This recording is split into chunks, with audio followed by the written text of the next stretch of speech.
కానీ ఇంత పవిత్రంగా జరిగిన హోమంలో ఎక్కడో ఏదో కలుషితం జరిగింది. హోమం అపవిత్రమైంది. లేదంటే ఈపాటికే ఆమెకు కాళ్ళు చేతులు పనిచేసి ఉండేవి.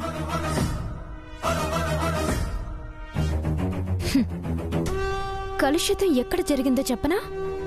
హోమంలో పోసే నెయ్యిలో.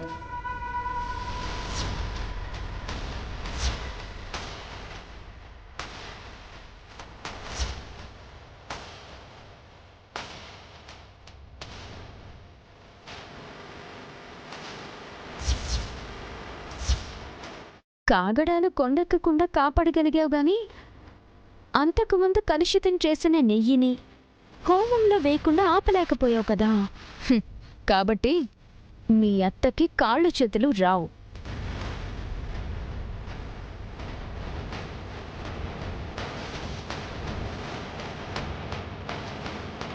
స్వామి, నాలో ఏ దోషమో లేకుండా చేసేదిలే. నా ప్రమేయం లేకుండా ఏ పొరపాటు జరిగిందో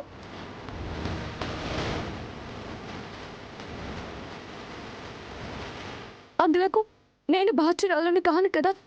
పరిహారముగా ఏమి కావాలన్నా చేసేదను. అత్తయ్యకు మాత్రం న్యాయం కావాలను.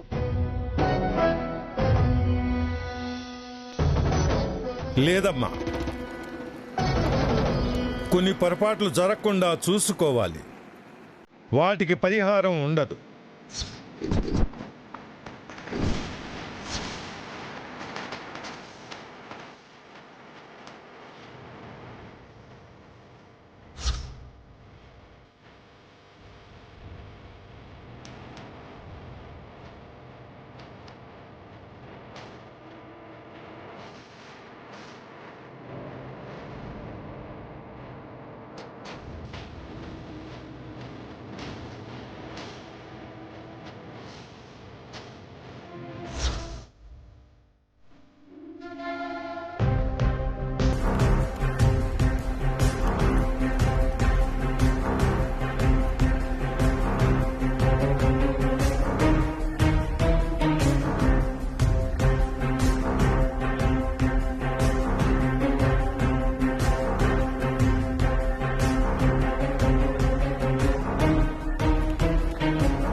నా పాపానికి పరిహారం జరగలేదంటే ఇంకా ఏం చేయాలి?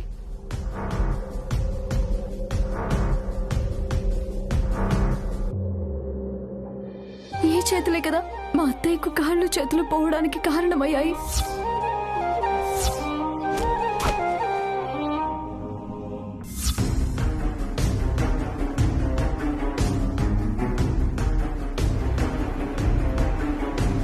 ఈ చేతులు తీసుకొని మా అత్తయ్యకు కాళ్ళు చేతులు తిరిగిచ్చే స్వామి, తిరిగిచ్చే.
ఆగండి, ఆగండి, ఆగండి.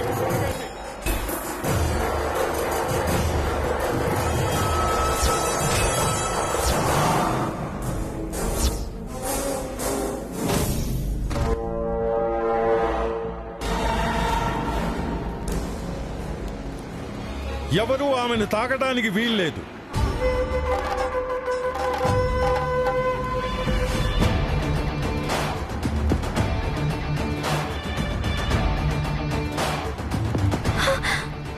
స్వామి, మా అక్క చేతులు కాలిపోతున్నాయి. అక్క, ఎందుకు ఇలా చేస్తున్నావు? చేతులు తీసే అక్క. వద్దు, ఎవరూ అడ్డుపడద్దు, ఆపడానికి ప్రయత్నించవద్దు.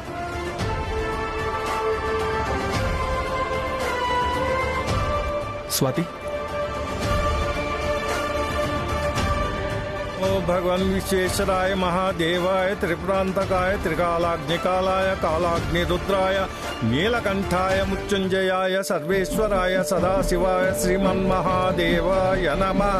ఓం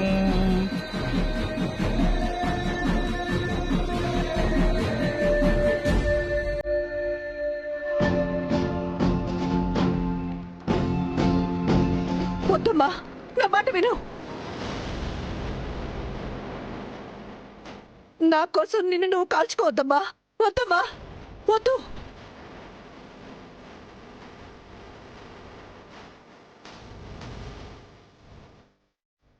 వద్దమ్మా, నా మాట విను. వద్దు.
అయ్యో,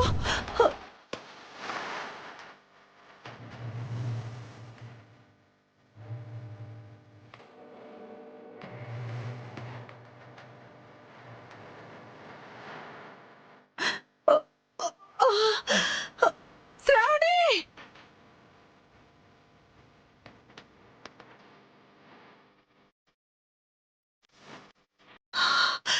శ్రావణి!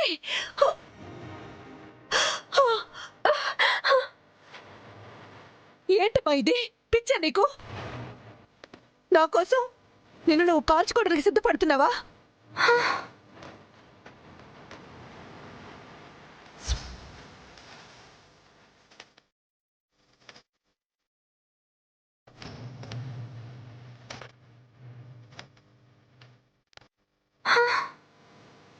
స్వాతి, స్వాతి, అయ్యో, స్వాతి, స్వాతి.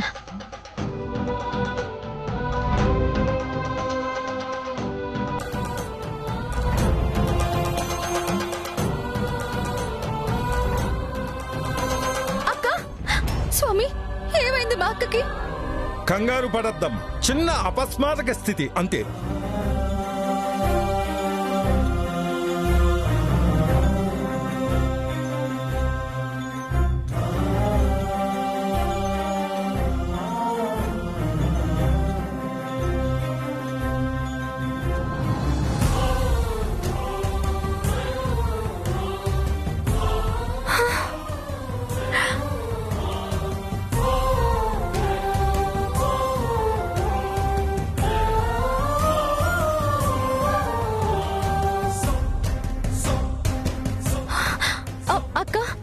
నీకేం కాలేదు కదా? ఎందుకమ్మా ఇంత పిచ్చి పని చేశావు? చేతులు చూడు ఎలా కాలిపోయాయో. అత్తయ్య, మీకు కాళ్ళు చేతులు వచ్చాయి కదా?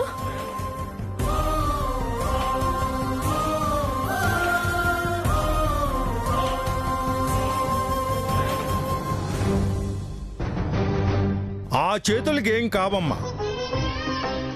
మనసు నిండా పవిత్రత నింపుకొని చేసిన త్యాగఫలం ఇది.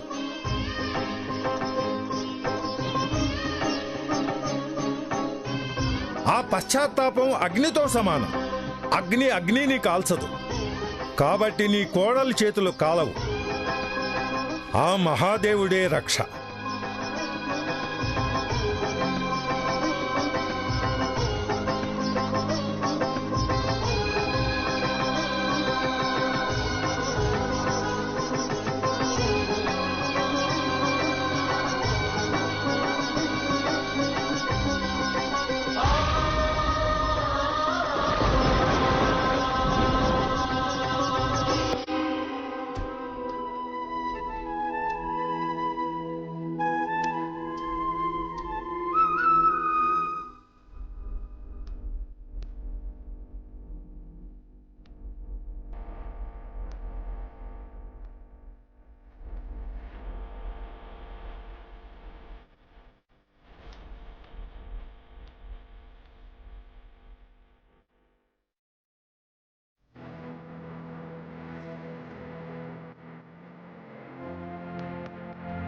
దీర్ఘ సుమంగళీ భవ.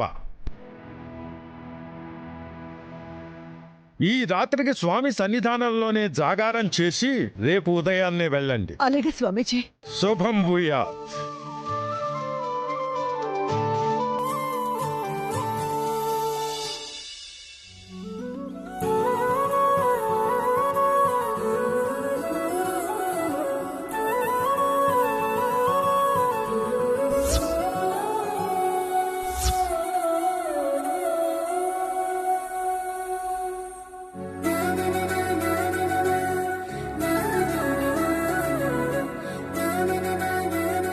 హోమం చేస్తే కాళ్ళు చేతులు వస్తాయంటే ఏందో అనుకున్నా. కానీ నువ్వట్లా లేచి లేడీ లెక్క పరిగెడతా అంటే నమ్మలేకపోయినాక ఇంకా కళ నిజమా అన్నట్టుండది. నాకు అలాగే ఉంది సామ్రాజ్యం. నా కోడలు నా కోసం పడ్డ తపనే నేను లేచేలా చేసింది. ధరణి లాంటి కోడలు ఇంకొకరుంటే బావుండేదని దేవుణ్ణి వేడుకున్నాను. నా కోరిక తీర్చాడు.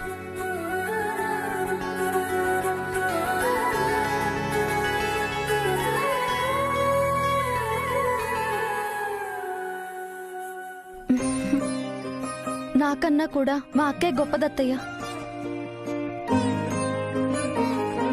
ఇప్పుడు తనకి కుటుంబం కన్నా ఏది ఎక్కువ కాదు. ఈ ఒక్క సంఘటన చాలు అది నిజమని రుజువు చేయడానికి.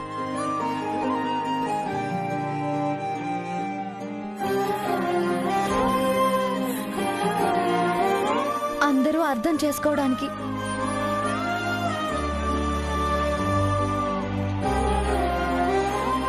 నిజమే ధరణి, అత్త కోసం ఒక కోడలు ఇంతలా తెగించడం అంటే మామూలు విషయం కాదు. అవును స్వాతి, నీ గొప్పతనం ఏంటో ఈ ఒక్క సంఘటనతో చెప్పేశావు. నువ్వు గ్రేట్.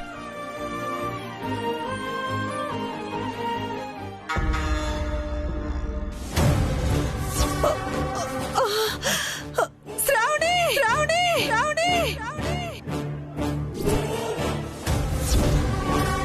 అవు స్వాతి గదా, మరి నువ్వేందక్కా నీకోసం సేతులు కాల్చుకున్న స్వాతి పేరు పిలవకుండా నీ సేతులు కాళ్ళు పోనికి కారణమైన గా శ్రావణి పేరు తెలిసినవేంది?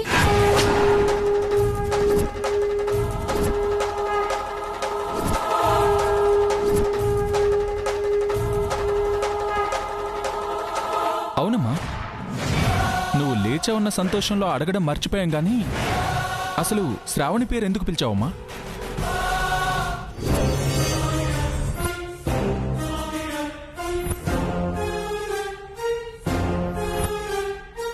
ఈవిడ తెలిసి పిలిచిందా తెలియక పిలిచిందా? చెప్పమ్మా. అసలు ఆ మనిషి అంటేనే పడదు కదా. ఆ పేరు తలుచుకోవడానికి అసహించుకుంటావు కదా, అలాంటిది ఆ పేరెందుకు పిలిచావు?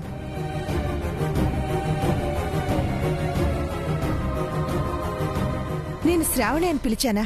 ఆ, అవునమ్మా, పిలిచావు కదా. అందరికీ శ్రావణి అనే వినిపించిందా? అవును వేదవతి,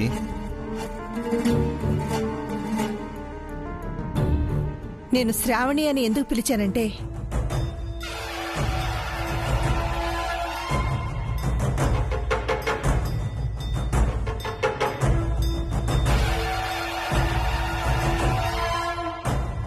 ఎందుకంటే తను నిజంగా నా కోడలు శ్రావణి కాబట్టి.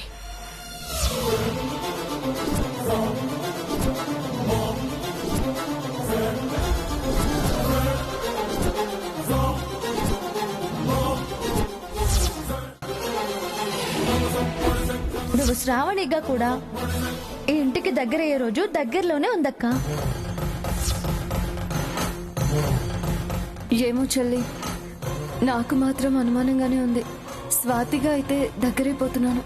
ఎందుకంటే ఆయన మనసులో నుంచి శ్రావణికి చోటు లేదు కాబట్టి. ఇంట్లో కూడా అందరికీ స్వాతిగానే ఇష్టం. శ్రావణి అని తెలిస్తే ఎలా రియాక్ట్ అవుతారో ఊహించడమే కష్టంగా ఉంది. అత్తయ్యకి ఆ పరిస్థితి రావడానికి కారణం నేనే కదా. ఆవిడ చక్రాల కుర్చీకి పరిమితమైనంత కాలం నన్ను ఎవరు క్షమించరు. ఎవరు ఏంటి, నన్ను నేనే క్షమించుకోను. ఆవిడ్ని ఆ పరిస్థితుల్లో చూస్తున్న ప్రతి క్షణం ఇంత పాపం ఎందుకు చేశానో అనిపిస్తోంది. నా కోడలు శ్రావణి ఏ రూపం మారి నా ముందుకు మళ్ళీ ఇలా వచ్చింది.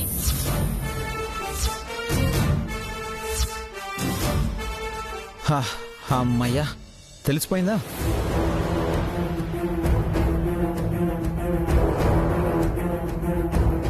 ఈ విషయం నాకు ముందే తెలిస్తే ఎక్కడ మీ మనసులు పాడైపోతాయో అని ఇన్నాళ్ళు నాలోనే దాచుకొని నరకం అనుభవించాను. ఇప్పుడు మనసు కుదుట పడింది.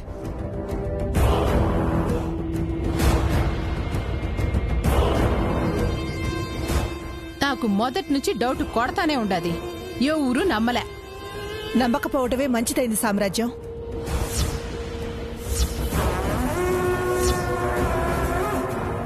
అలాగే ఇన్నాళ్ళు నువ్వు చెప్పకపోవడమే మంచిదైంది నాన్న. అప్పుడే చెప్పుంటే అంతకుముందు శ్రావణి చేసిన తప్పులు మాత్రమే గుర్తుండేవి. శ్రావణిలో వచ్చిన మార్పు చూసే అవకాశం ఉండేది కాదు.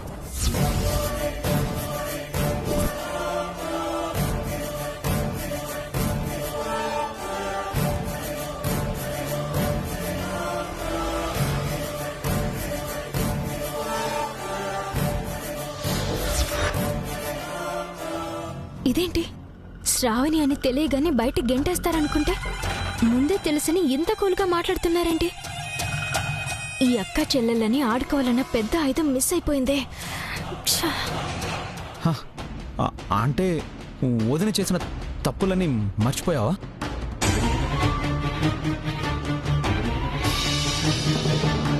తప్పులు చేయకుండా ఎవరుంటారా? ప్రతి ఒక్కరూ ఎప్పుడో ఒకప్పుడు ఏదో ఒక తప్పు చేసిన వాళ్ళవే. కానీ ఆ చేసిన తప్పును తెలుసుకుని పశ్చాత్తాపడ్డవే గొప్ప. తప్పుల మీద తప్పులు చేస్తుంటే గొప్ప అంటావేంటమ్మా? శ్రావణి అన్న విషయం దాచి మళ్ళీ అన్నయ్యని పెళ్లి చేసుకుని అందరినీ మోసం చేసింది.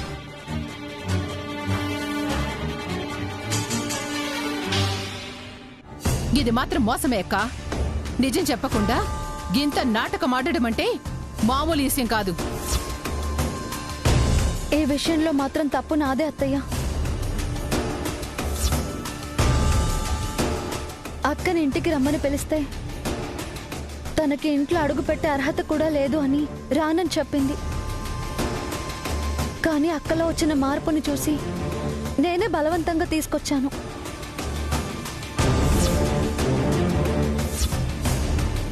అప్పుడే నిజం చెప్తే అర్థం చేసుకోరన్న భయంతో సమయం కోసం ఎదురు చూసా.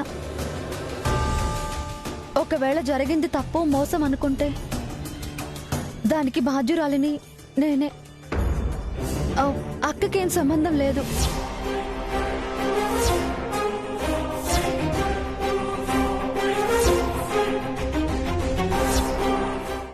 లేదమ్మా, నువ్వే తప్పు చేయలేదు.